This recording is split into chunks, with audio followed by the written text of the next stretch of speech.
diari d'Anna Frank. En els temps de la Segona Guerra Mundial, Hitler tenia el poder. Hi havia un gran odi contra els jueus.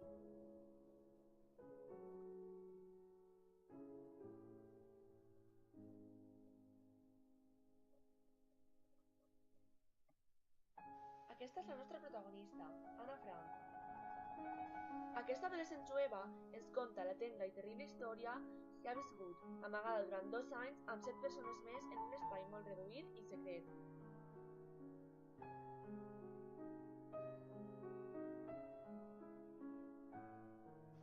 Amb la seva família, la seva germana Margot, la seva mare i el seu pare. I també ha estat convivint en una altra família, la família Van Damme.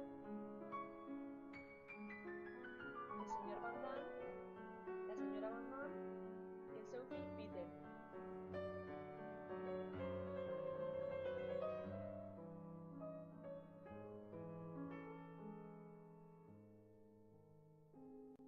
També amb el senyor Russell. Qui encara no ha llegit el diari, ara, a més de conèixer les vivències d'Anna, podrà sentir en directe la veu d'aquells fugitius dels nazis, en la vida que donen els diàlegs, i s'endinsarà gràcies a les acotacions en un lloc i un ambient que encarnen una de les pàgines més llegides de l'Holocaust.